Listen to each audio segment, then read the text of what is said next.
Fala, meu povo maravilhoso! Boa noite, tudo bem com vocês? Show de bola. Professor Bruno Freitas aqui mais uma vez com vocês. Hoje vamos resolver mais algumas questões. Estatuto, desarmamento, abuso de autoridade. Peço a atenção de vocês para os artigos que eu vou fazer remissão. São os artigos importantes, são artigos que a probabilidade de cair na prova é muito grande. Foi por isso que eu trouxe aqui para vocês, tá? Então, fiquem ligados aos artigos. Anotem os artigos, tá? Vamos lá. Vamos lá para a primeira, então. Vamos lá. Considere que determinado agente penitenciário, com a finalidade específica de beneficiar terceiro, constrangeu o preso sob sua custódia, mediante violência, a produzir prova contra si mesmo. Nesse caso, é correto afirmar, conforme a Lei 13.869, de 5 de setembro de 2019, Lei de Abuso de Autoridade, e suas alterações, que... Vamos lá. Letra A. O agente não cometeu crime de abuso de autoridade, eis que não é considerado como autoridade na forma da Lei 13.869, de 5 de setembro de 2019. Olha lá. Nós estamos falando aqui de um agente penitenciário, traduzindo para hoje, né, galera? Traduzindo para hoje, um policial penal. Tá? E o policial penal, ele é, sim, considerado uma autoridade. É por isso que ele está, sim, submetido à lei de abuso de autoridade. Tá? Cuidado. Você, policial penal, tá? Uma autoridade, pode sim responder por um dos crimes descritos na lei de abuso de autoridade. Tranquilo? Então, perceba que a letra A está incorreta. Porque, sendo um policial penal, ele sim é considerado autoridade para a Lei 13.869. Letra B. O agente cometeu crime de abuso de autoridade, cuja pena combinada é de detenção de 1 a 4 anos, sem prejuízo da pena combinada à violência. Olha aí. Tá? Detalhe importante aqui na questão, que você não pode esquecer desse detalhe quando falar da lei de abuso de autoridade. É o quê? Lembra que na lei de abuso de autoridade, o agente tem que agir com uma finalidade específica. É o chamado dolo específico. Tá? É o chamado dolo específico. E a questão trouxe o dolo específico. Finalidade específica de beneficiar terceiro. Beleza? Beneficiar terceiro. Então, perceba, ele constrangeu preso sob sua custódia mediante violência a produzir prova contra si mesmo. Galera, isso caracteriza, sim, olha lá, artigo 13. Constranger o preso ou detento mediante violência, reduzindo sua capacidade de resistência a... Olha o terceiro aí, turma. Olha o inciso terceiro. Produzir prova contra si mesmo ou contra terceiro. Tá? Ou contra terceiro. Também é crime de abuso de autoridade.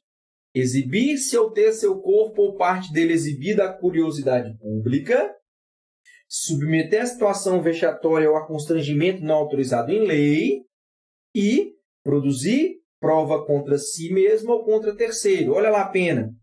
Detenção de 1 a 4 anos. Tá? E multa, sem prejuízo da pena combinada à violência.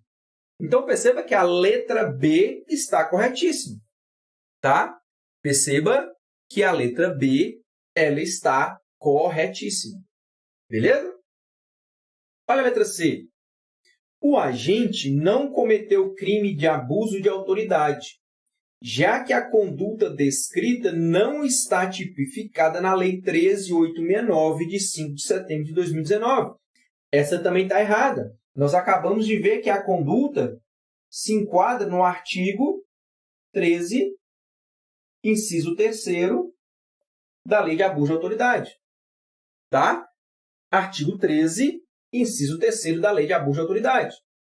Por isso que a letra C está incorreta. Beleza? Olha a letra D. O agente cometeu crime de abuso de autoridade dado ao emprego de violência. Beleza. Até aqui está tranquilo. Até aí está tranquilo. Se, no entanto, tivesse constrangido o preso mediante grave ameaça, a conduta seria atípica, ainda que praticada com as mesmas finalidades. Essa também está incorreta? Olha o artigo 13. Constranger o preso ou detento mediante violência ou então grave ameaça. Ou então reduzindo sua capacidade de resistência. Cuidado com esse artigo 13, que são 3 formas distintas para configurar o crime de abuso de autoridade. Constranger, que é obrigar, tá? Então, ele vai constranger, ele vai obrigar mediante violência, grave ameaça ou reduzindo a capacidade de resistência da vítima. Beleza? Qualquer uma dessas 3 formas caracterizará o crime de abuso de autoridade descrito no artigo 13. Beleza? Então, a primeira aí, questão número 1, tá? Questão número 1 é letra B de bola. A questão correta é a letra B de bola. Letra B de bola. Tranquilo? Essa estava tranquila, né? Essa estava bem tranquila. Vamos lá. Questão número 2. É pena restritiva de direitos substitutiva das privativas de liberdade previstas na Lei 13.869, de 5 de setembro de 2019 e suas alterações. Aqui, presta atenção num pequeno grande detalhe. Olha o TOD. Toda aula eu entrego um todinho para vocês, né? Um não, vários. Lá vai o primeiro. Presta atenção. O indivíduo comete um crime de abuso de autoridade. O juiz vai aplicar uma pena privativa de liberdade. Essa pena privativa de liberdade pode ser substituída por pena restritiva de direitos. Pode. Desde que o indivíduo preencha os requisitos que estão no Código Penal. Agora, olha o detalhe. Quando o juiz for substituir a pena privativa de liberdade por pena restritiva de direitos na Lei de Abuso de Autoridade, o juiz só tem 2 possibilidades. Presta atenção no que eu estou falando. O juiz aplicou uma pena privativa de liberdade. O indivíduo preencheu os requisitos, ele vai substituir por uma pena restritiva de direitos. As penas restritivas de direitos, elas estão descritas lá no artigo 43 do Código Penal. Tem várias. São várias. Mas, na Lei de Abuso de Autoridade, são 2. A Lei de Abuso de Autoridade, ela só traz 2 possibilidades de penas restritivas de direitos. Só tem 2, turma. Cuidado! Só tem 2. No Código Penal tem várias. Tem várias. Mas se é crime de abuso de autoridade, só tem 2. E quais são essas 2? Mais um artigo para a galeria de vocês aí, ó. Artigo 5º. As penas restritivas de direitos substitutivas das privativas de liberdade previstas nessa lei são. Previstas nessa lei são. Número 1. Prestação de serviços à comunidade ou a entidades públicas. 2. Suspensão do exercício do cargo, da função ou do mandato pelo prazo de 1 a 6 meses. Já grava esse prazo de 1 a 6 meses. Toda vez que tem prazo, tomem cuidado. Toda vez que tem prazo, tomem cuidado. De 1 a 6 meses. Olha o detalhe. Com a perda. Com a perda dos vencimentos e da vantagem. Ou seja, a autoridade, ela pode ficar suspensa pelo prazo de 1 a 6 meses. E, se ficar suspensa, não tem money. Não tem dinheiro. Não tem vencimento. Tá? Não tem. Pena privativa de liberdade foi substituída por pena restritiva de direito de suspensão. O período que ele vai ficar suspenso, mínimo de 1, máximo de 6 meses, ele vai ficar sem receber os seus vencimentos. Sem receber os seus vencimentos. Tá? Então, olha o detalhe, olha o todinho. A lei de abuso de autoridade só traz 2 penas restritivas de direito. Só tem 2. Só 2. Prestação de serviço à comunidade ou a entidades públicas ou a suspensão, que pode ser no mínimo de 1, no máximo de 6, com a perda dos vencimentos. Com a perda dos vencimentos. Tá bom? Ou seja, olha o parágrafo único. As penas restritivas de direitos podem ser aplicadas autônoma ou cumulativamente. Então, o juiz pode aplicar o inciso 1 ou o inciso 2, ou o juiz pode aplicar o inciso 1 e o inciso 2. Tá? Autônoma ou cumulativamente. Autônoma ou cumulativamente. Então, só tem essas 2 possibilidades. Tranquilo? Vamos voltar lá na questão, então. É pena restritiva de direitos, substitutiva das privativas de liberdade, previstas na Lei 13.869 e suas alterações. Letra A, multa? Não. Multa? Não. Limitação de final de semana? Presta atenção. Limitação de final de semana é uma pena restritiva de direitos que está onde? No Código Penal.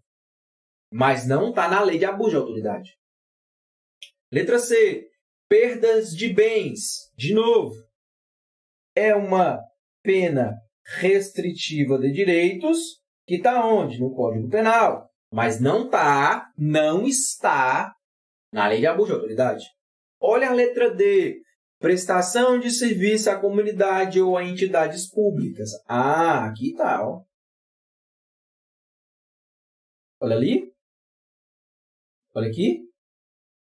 Quinto, inciso 2. Opa, inciso 2 não, né? Desculpa. Quinto, inciso 1. Está aí, ó. Prestação de serviços à comunidade ou a entidades públicas. Tá, turma? Qual que é o cuidado que você tem que ter nessa questão? É o cuidado de saber que a lei de abuso de autoridade só traz 2 possibilidades de penas restritivas de direitos. Somente 2. Somente 2. Prestação de serviço ou a suspensão de 1 a 6 meses com a perda dos vencimentos. Não recebe o din-din cascalho, não. Joia? Show de bola. Vamos lá. A terceira. De acordo com a Lei 13.869, de 5 de setembro de 2019, e suas alterações, é sujeito ativo do crime de abuso de autoridade. É sujeito ativo do crime de abuso de autoridade. Galera, só lembrando, tá? Só lembrando. Crime de abuso de autoridade. Crime de abuso de autoridade é um crime próprio. Tá? Crime de abuso de autoridade é um crime próprio. Professor, o que isso quer dizer? Quer dizer que é exigido do sujeito ativo uma qualidade especial. Tá? É exigido do sujeito ativo uma qualidade especial. E qual que é a qualidade especial? Que ele seja uma autoridade. Que ele seja um servidor público. Tá? Então, vamos lá. Então, nós estamos querendo sujeito ativo. Sujeito ativo. Letra A. Somente militares ou pessoas a eles equiparadas. Cuidado com isso, tá, turma? Cuidado. Cuidado. Comete crime de abuso de autoridade não só os militares. Os militares também, mas não só eles. O rol é mais extenso. Tá? Lembra assim, ó.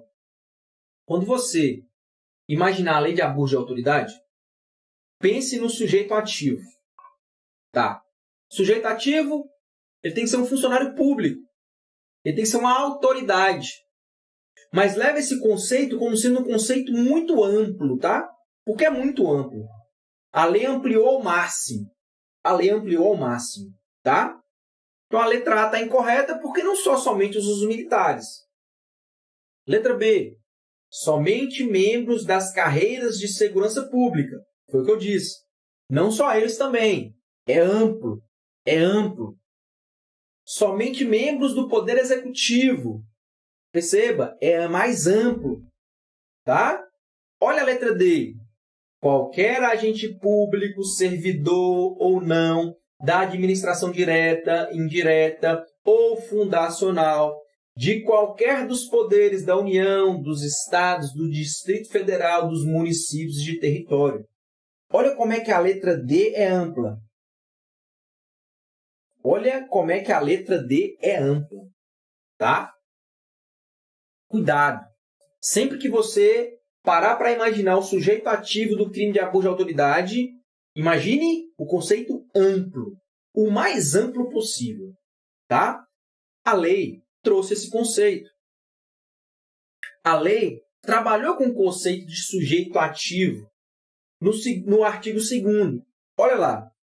É sujeito ativo do crime de abuso de autoridade, qualquer agente público, servidor ou não, da administração direta, indireta ou fundacional de qualquer dos poderes da União, dos estados, do Distrito Federal, dos municípios e de território. Compreendendo, mas não se limitando. Compreendendo, mas não se limitando. Foi o que eu disse. A lei de abuso de autoridade não limitou o conceito. Ela fez expandir o conceito, tá? Tenha isso sempre em mente. Sujeito ativo, o conceito é amplo. A autoridade, conceito amplo, tá? Olha lá.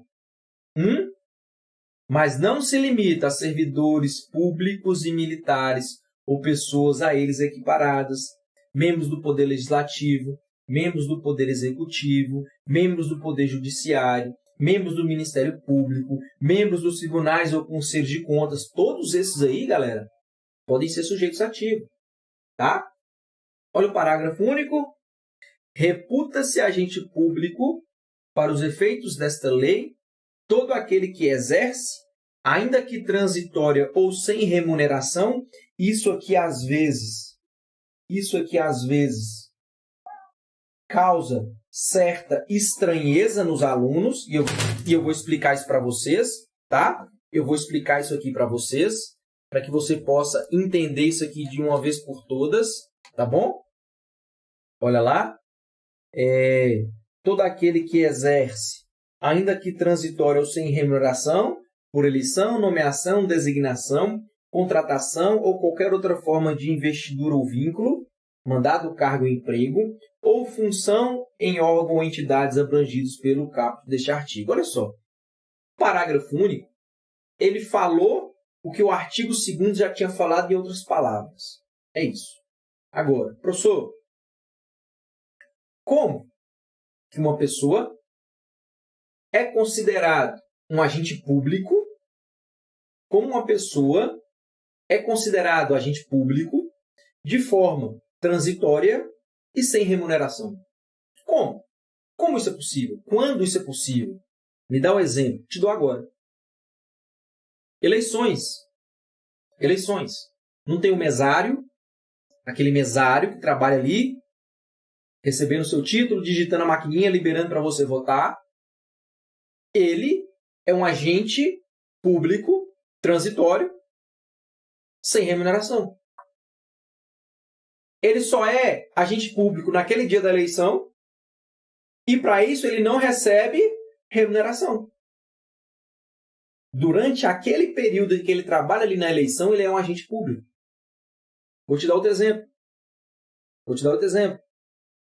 O jurado. Tribunal do júri. Crimes dolosos contra a vida são julgados pelo tribunal do júri. Não é julgado pelo juiz. São julgados por nós, comuns do povo, os pares. O jurado, ele é um agente público transitório sem remuneração. Ali, durante a sessão do júri, ele é um agente público. Tá? Então, cuidado, porque às vezes o examinador usa essa pegadinha de prova. Ele coloca lá um agente público, tá? Transitório e sem remuneração para te induzir a erro. Tá? Agora você não cai mais nessa. Tá bom? Então, lei de abuso de autoridade, crime próprio. Agente público, conceito amplo. Lembra sempre disso que você não erra. Lei de abuso de autoridade, crime próprio. Sujeito ativo tem que ter uma qualidade especial. Ele tem que ser um agente público. Agente público no conceito amplo. Beleza? Show de bola. Vamos lá. Vamos para a quarta. Número 4. Vamos lá.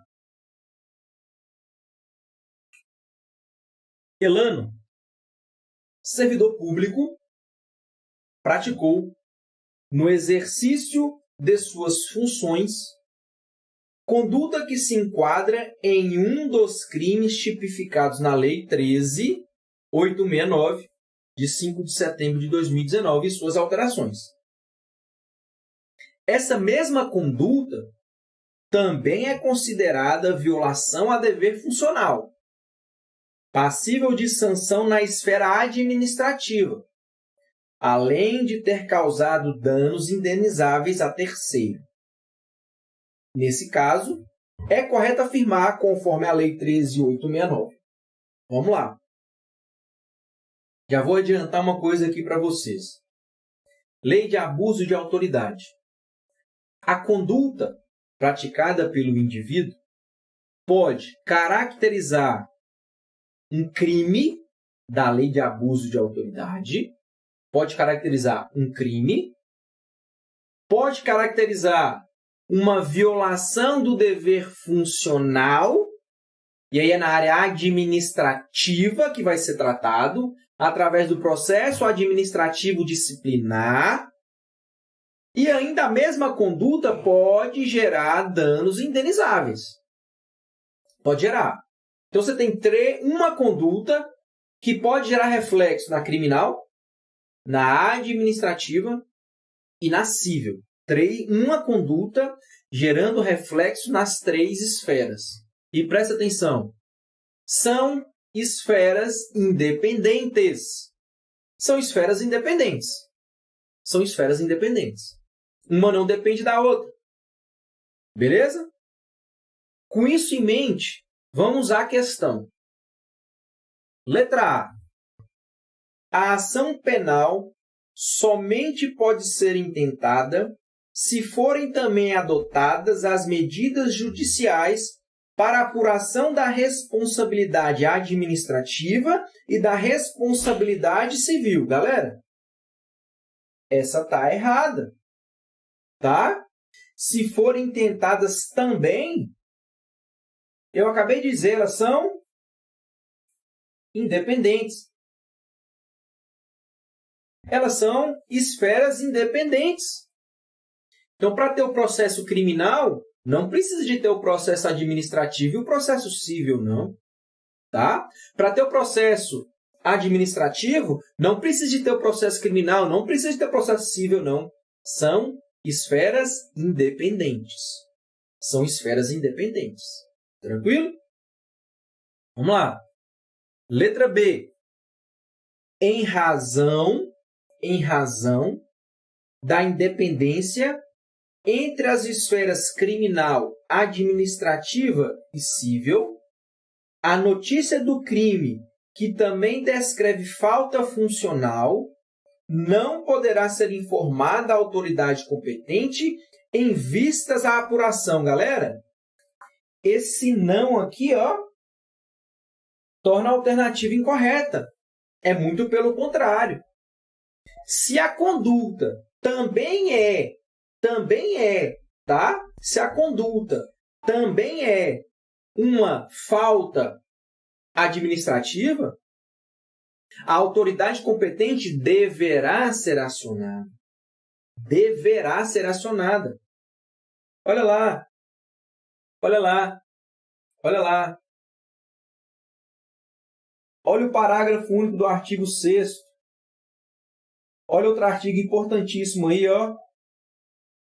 As penas previstas nessa lei são aplicadas independentemente, ó, independentemente das sanções de natureza civil ou administrativa cabíveis.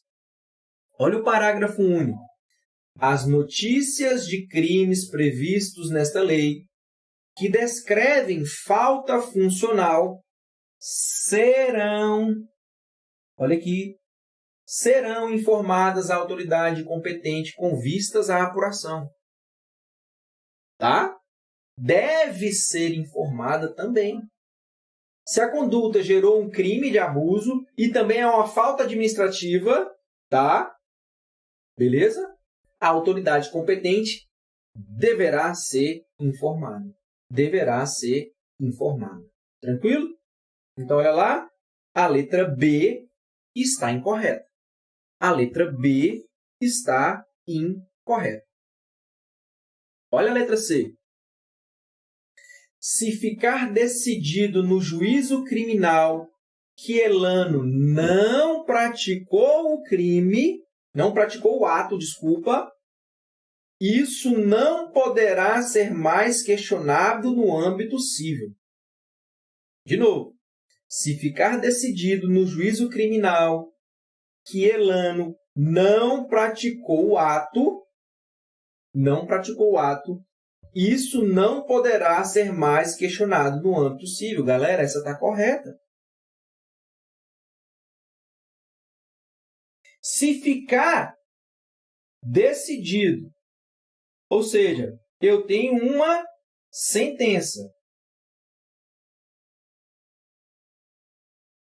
tá? Se ficar decidido lá no processo criminal, na sentença, que ele não praticou o ato,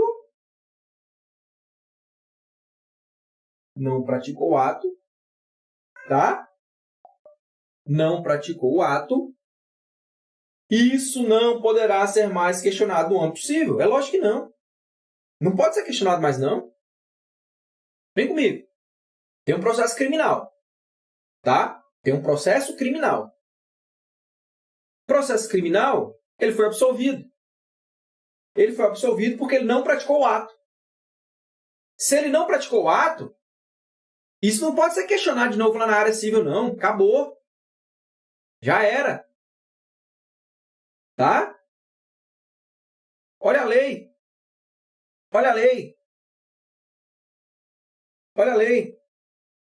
Olha o artigo 7º. Olha o artigo 7º. As responsabilidades civil e administrativa são independentes da criminal, não podendo mais questionar sobre a existência ou a autoria do fato, quando essas questões tenham sido decididas no juízo criminal. Pronto.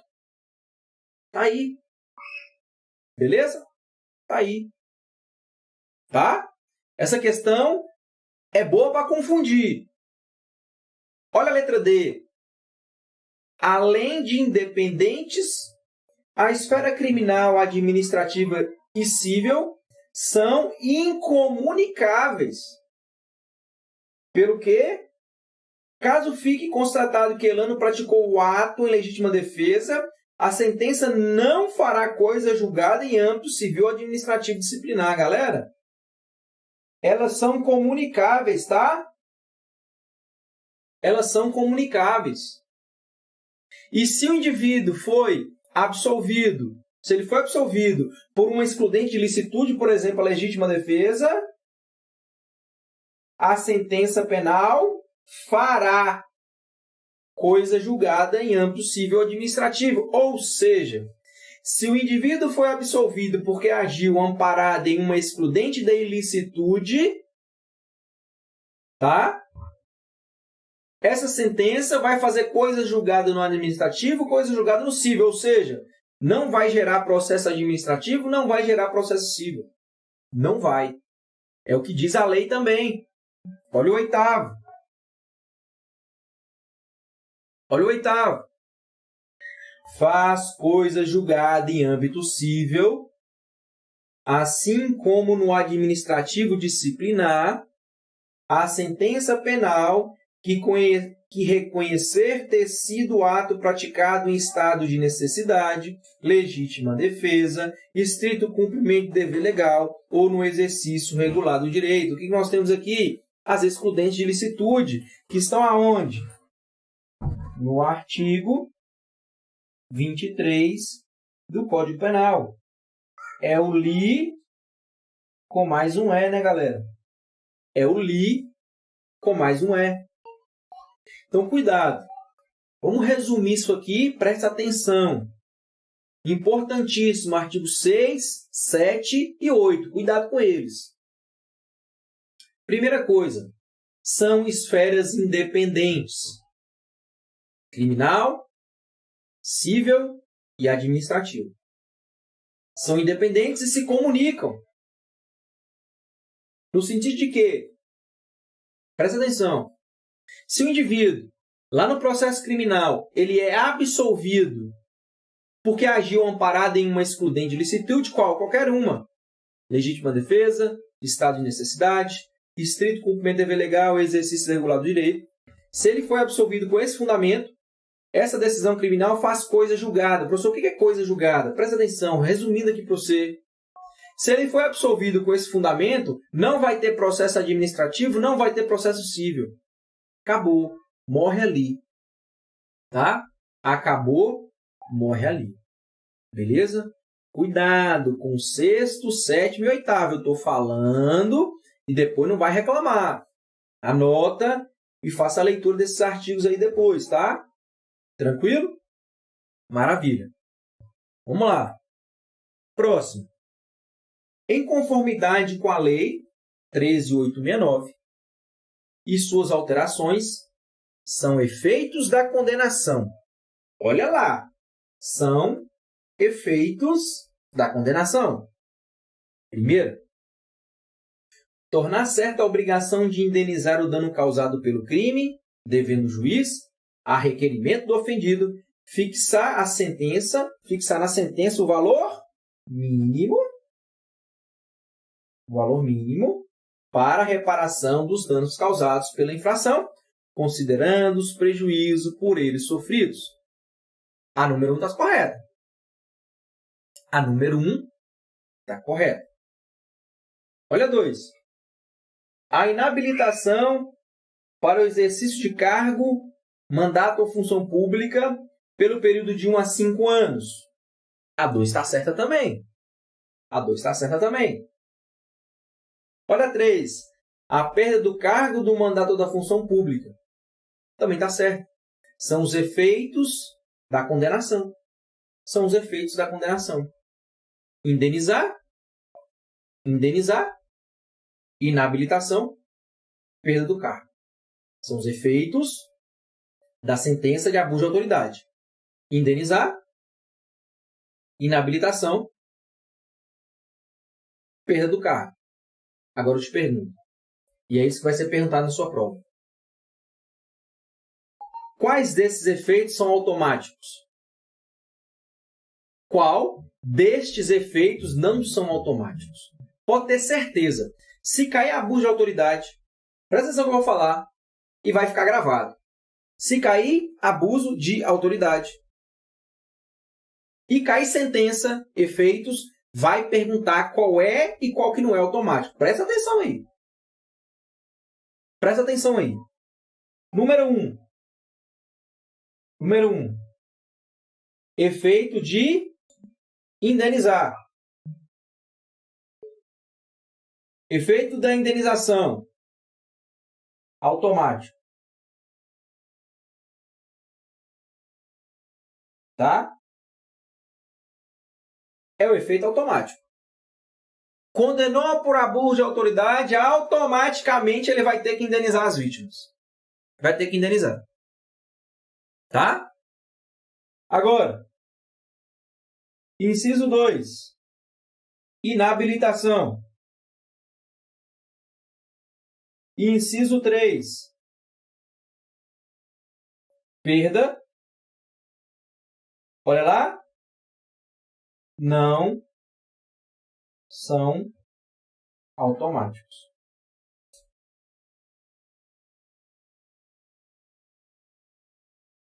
Não são automáticos. Não são automáticos, tá? A inabilitação e a perda do cargo não são efeitos automáticos. Isso quer dizer o quê, professor? O juiz deve trazer expressamente na sentença e de maneira fundamentada. O juiz deve trazer de maneira expressa e fundamentada na sentença. E tem mais um detalhe grande. Olha o TOD. Olha o TOD. Só pode ter o efeito da inabilitação e da perda do cargo o indivíduo que for reincidente,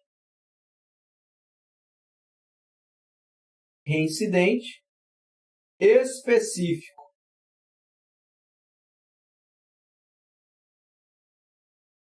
em crime de abuso de autoridade. Tá? Então, ele tem que ser reincidente específico no crime de abuso de autoridade. O indivíduo tem que ser reincidente específico no crime de abuso de autoridade. E ainda tem que vir de maneira expressa e fundamentada na sentença o efeito da inabilitação e o efeito da perda do cargo. Caso contrário, não terá isso aí, não. Beleza? Caso contrário, não terá isso aí, não. Então, presta atenção nisso aqui, porque isso aqui cai. O efeito de indenizar é automático. De inabilitação e perda do cargo não são automáticos. E mais, só pode ficar inabilitado e perder o cargo aquele indivíduo que é reincidente específico em crime de abuso de autoridade. Reincidente específico em crime de abuso de autoridade. Ok? Show de bola. Passando agora, questões relacionadas ao Estatuto do Desarmamento, Lei de Armas. Vamos lá. A respeito dos crimes previstos no Estatuto do Desarmamento, Lei 10.826 de 2003 e suas alterações, é correto afirmar que essa questão é super atualizada. Essa questão aqui já tem a atualização realizado pelo pacote anticrime. Presta atenção no que eu vou falar aqui com você. Presta atenção. Você está se preocupando, professor, tem gente demais para esse concurso, é muito mais gente do que vaga. O que eu vou fazer? Pelo amor de Deus, me ajuda. Você que está aqui, você está na frente de, no mínimo, 90% dos candidatos. No mínimo. No mínimo. Sabe por que eu estou dizendo isso? Eu vou te falar sinceridade. Tem aluno estudando legislação desatualizada. Deixa eu falar com vocês. E não é um ou dois alunos, não, galera. São vários. Tem aluno que não sabe que se cobrar a lei de improbidade administrativa, tem que cobrar a lei nova. Tem gente estudando a lei nova. Tem gente cobrando a lei. Tem gente estudando a lei nova. Só pode cobrar a lei velha. Só pode cobrar a lei velha. Tem gente estudando Estatuto do Desarmamento antes do pacote anticrime. Confia no que eu estou falando com vocês. Confia. Para você ver, faltam 67 dias e tem gente estudando por lei desatualizada, meu povo. Pode confiar. E se cai uma questãozinha dessa aqui, ó, não acerta nem aqui, nem na China. Nem aqui, nem na China. Olha lá. Olha lá. Olha lá. Letra A. Em relação ao crime de posse ou porte ilegal de arma de fogo de uso restrito, se a conduta criminosa envolver arma de fogo de uso proibido, a pena é de reclusão de 4 a 8 anos. Olha lá. Em relação ao crime de posse ou porte ilegal de arma de fogo de uso restrito, se a conduta criminosa envolver arma de fogo de uso proibido, a pena é de reclusão de 4 a 8 anos. Galera, tá tudo errado nisso aqui, né? Tudo errado. Ou é o crime de posse ou porte ilegal de arma de fogo de uso restrito, ou é posse ou porte de arma de fogo de uso proibido. Tá? Ou é um ou é outro. E por que eu estou falando isso? Porque o pacote anticrime dividiu esses crimes. Antes do pacote anticrime, posse ou porte de arma de fogo de uso restrito ou proibido era tratado no mesmo artigo. Era tratado no artigo 16, caput da lei do Estatuto do Desarmamento. O legislador dava o mesmo tratamento para arma de uso restrito e para arma de uso proibido. Depois do pacote anticrime, ele não fez isso, não. Ele dividiu. É isso mesmo. E aqui é o ponto. Aqui é outro Todd. Olha o todinho, geladinho para vocês. Geladinho para vocês. Presta atenção. Hoje, no artigo 16 caput, eu tenho o crime de posse ou porte de arma de fogo de uso restrito. E presta atenção, não é crime hediondo e cabe fiança. Anistia, graça e indulto. 16 caput, não é hediondo, cabe fiança, anistia, graça e indulto. Agora o crime de posse ou porte de arma de fogo de uso proibido, está no parágrafo 2º do artigo 16. É hediondo, não cabe fiança, nem graça, nem anistia, nem indulto. Tá aí. Tá aí para quem tá aqui. É um todinho para vocês aí, ó, de grátis. 0800. Tá? Fica ligado. Fica ligado, tá? Então, presta atenção. De uso restrito, a pena é de 3 a 6. De uso proibido, a pena é de 4 a 12. Tá? A pena é de 4 a 12. Olha aqui, ó. Parágrafo 2º do artigo 16. Se as condutas descritas no caput e no parágrafo 1º deste artigo envolverem arma de fogo de uso proibido, a pena é de reclusão de 4 a 12. 4 a 12. Tá? E a questão está falando uma pena de 4 a 8 anos. Então, a letra A está incorreta. A letra A está incorreta. Olha a B. Olha a B. A pena para o crime de tráfico internacional de arma de fogo, no caso de arma de fogo de uso proibido, pode chegar a 24 anos. Olha só. Olha só. Vamos para C.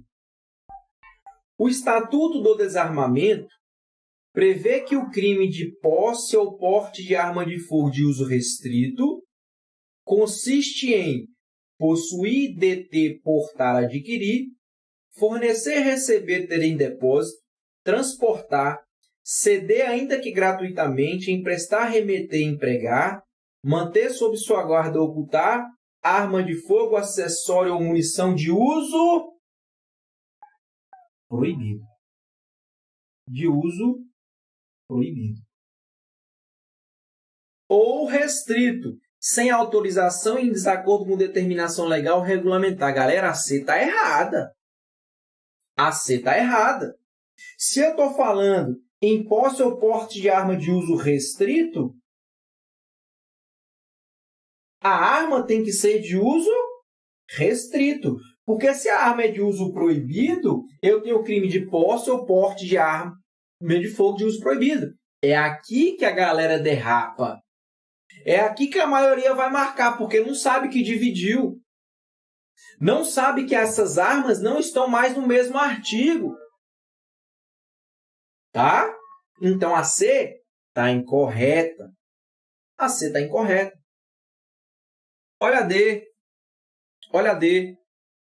A reincidência genérica é causa de aumento de pena pela metade no crime de porte legal de arma de fogo de uso permitido. Onde é que está o erro? Aqui, ó. E se você assistiu a minha aula, que está aqui na plataforma, que está aqui na Netflix do Direito Penal, se você assistiu a aula sobre o Estatuto dos Armamentos, sabe que a reincidência tem que ser uma reincidência específica.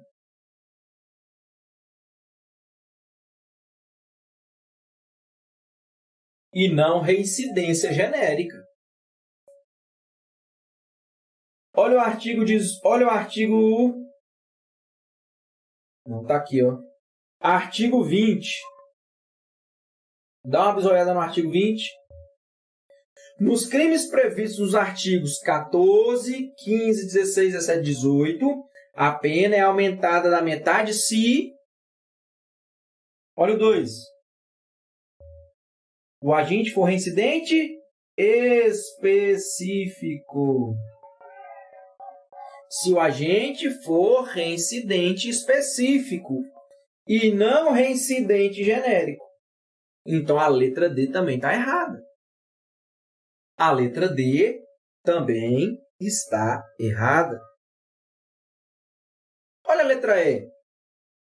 O crime de porte legal de arma de fogo de uso permitido é insuscetível de liberdade provisória. Opa! STF declarou isso aqui inconstitucional, turma. Tá? Cabe liberdade provisória, cabe fiança. Cabe liberdade provisória e cabe fiança. O que eu queria demonstrar para você nessa questão?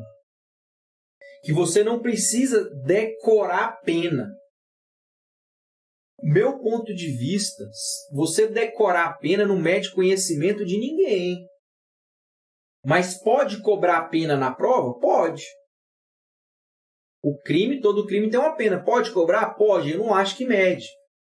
Mas pode. Mas você responderia essa questão só por eliminação. Então, você vai perceber que a letra B está correta. Professor, como é que chega nessa conta? Olha lá, galera. A pena para o crime de tráfico internacional de arma de fogo, no caso de arma de fogo de uso proibido, pode chegar a 24 anos. Perceba comigo, presta atenção aqui agora. Presta atenção aqui agora. Artigo 18. O que eu tenho no artigo 18? Tráfico internacional de armas. Aí diz, olha lá, importar, exportar, favorecer a entrada ou a saída do território nacional a qualquer título de arma de fogo, acessório ou munição, sem autorização da autoridade competente.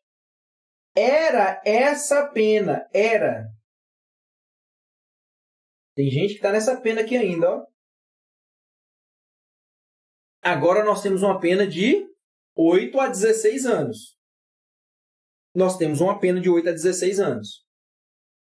Professor, mas a questão estava falando quanto tempo? 24 anos. E a questão está falando 16 anos, eu sei. Aí você vai pegar o artigo 19. Nos crimes previstos nos artigos 17 e 18, a pena é aumentada da metade se a arma de fogo, acessório ou munição forem de uso proibido.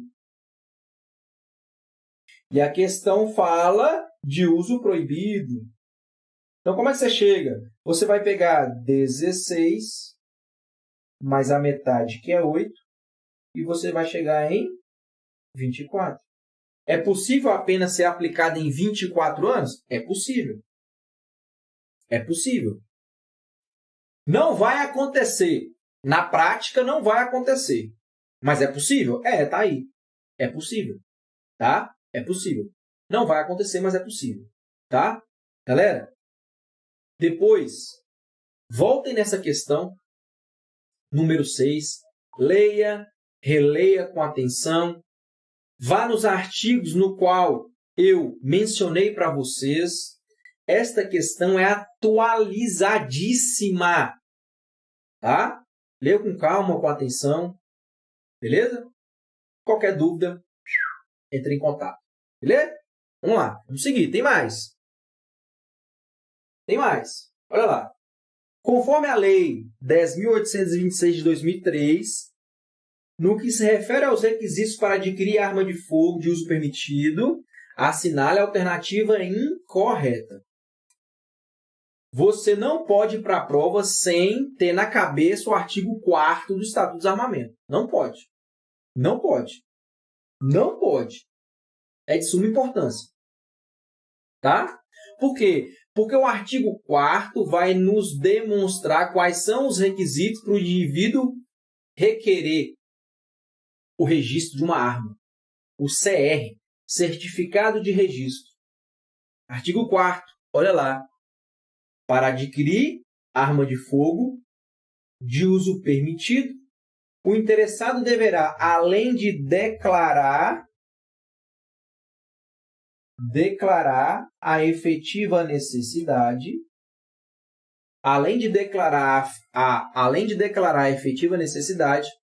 ele ainda tem que atender os seguintes requisitos. Vamos lá. Primeiro, comprovação de idoneidade com a apresentação de certidões de antecedentes criminais fornecidos pela Justiça Federal, Estadual, Militar e Eleitoral, e de não estar respondendo a inquérito policial ou processo criminal. Então, ele vai ter que comprovar a sua idoneidade, tá?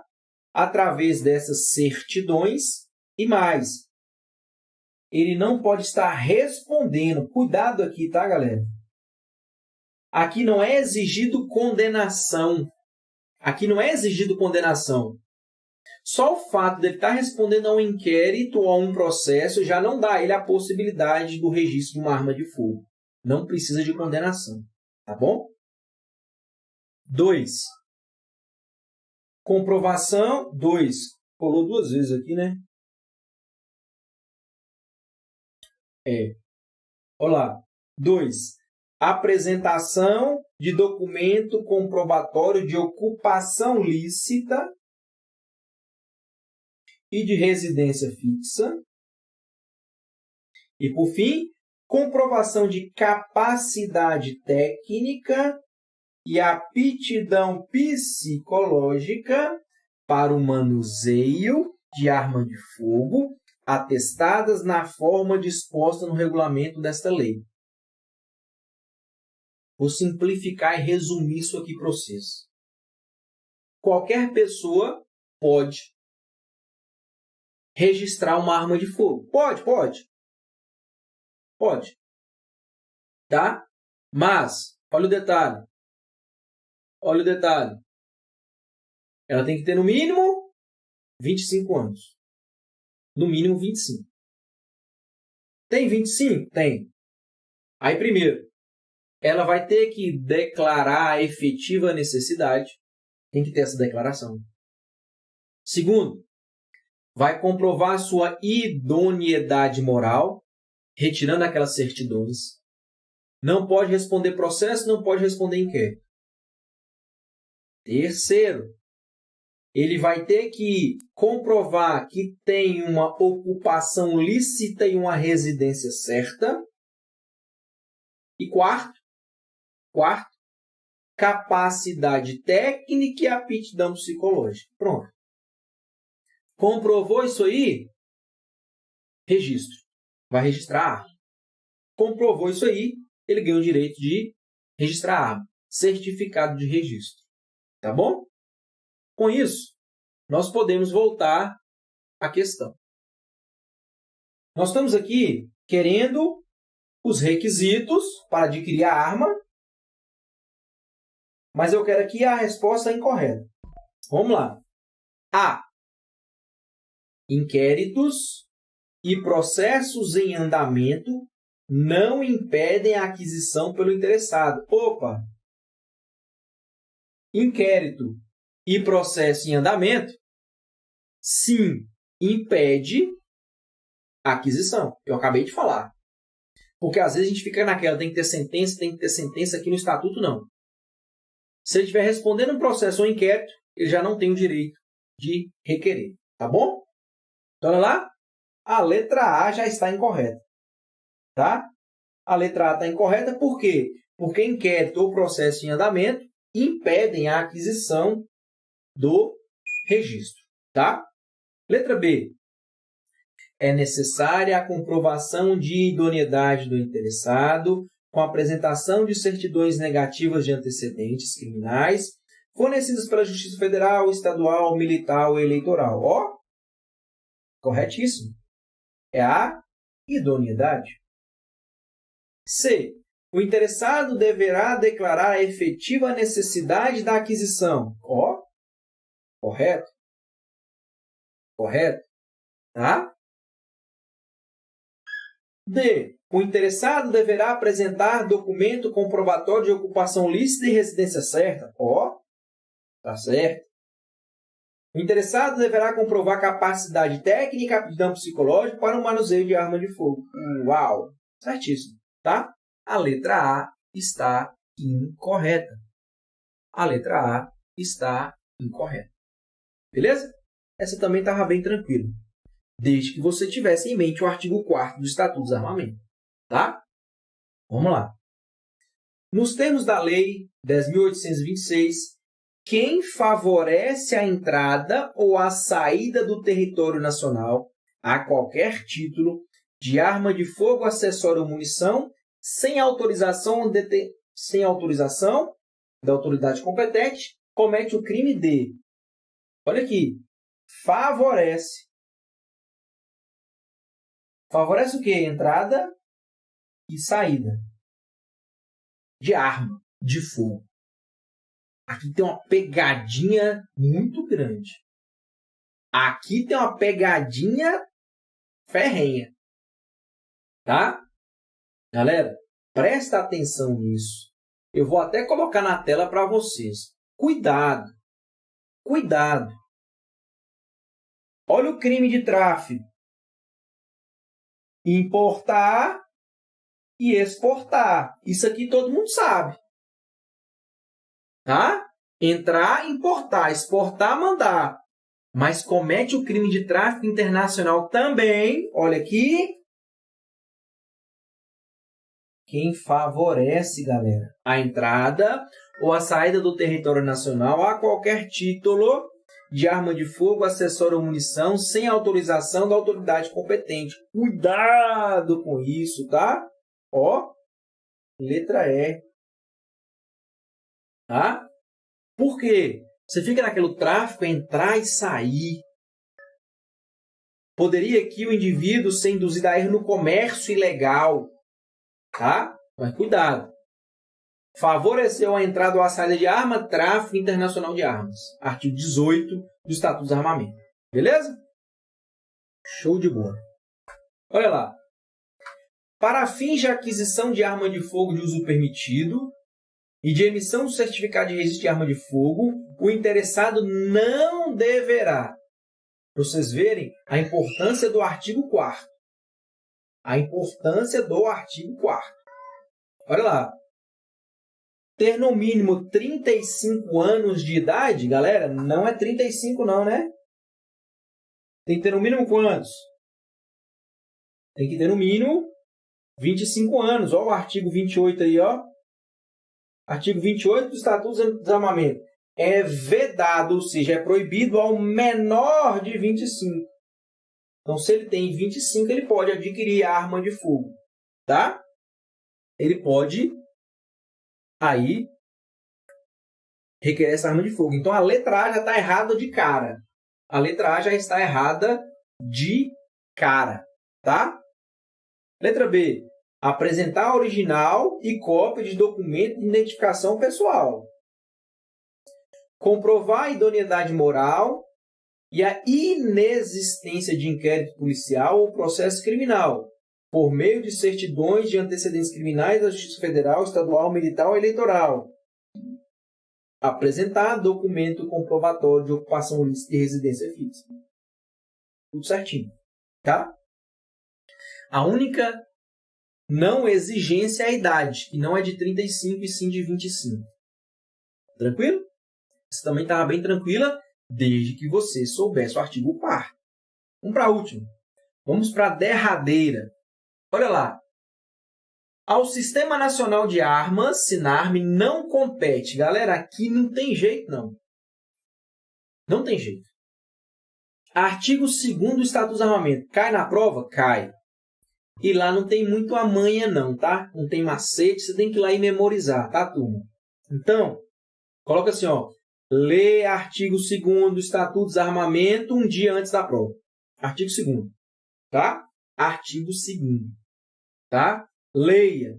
Leia. Cai na prova. E não tem muito jeito, não. Tem que memorizar. Tranquilo? Então, olha lá. Não compete ao SINARM cadastrar as armas de fogo e munições produzidas, importadas e vendidas no país. Galera, essa questão aqui é de uma maldade que chega a doer o coração. Sério. Chega a doer no coração. Porque imagina, prova, tensão, bicho pegando. Você ali naquela tensão da moléstia. Tem que fazer prova, lembrar que você estudou. Olha só. Olha só. B. Cadastrar os armeiros em atividade no país, bem como conceder licença para exercer a atividade. C. Identificar as características e a propriedade de armas de fogo mediante cadastro. D. Identificar as modificações que alterem as características ou funcionamento de arma de fogo. Professor, não tem nenhuma errada aí, não. Todas essas que estão aí estão lá no artigo 2º. Galera, olha a maldade disso aqui. Olha a maldade disso aqui. Qual que está errada? Letra A. A letra A está errada. A letra A está errada.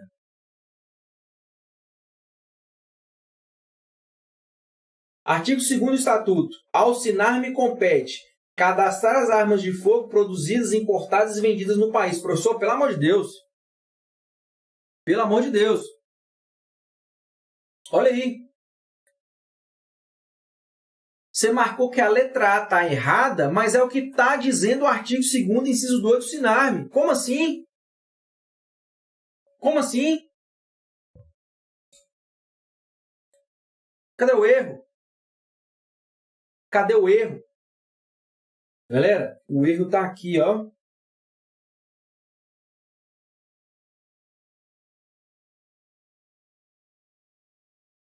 Compete ao Sinar-me cadastrar as armas de fogo importadas e vendidas no país. O artigo 2º, inciso 2, não fala nada de munição.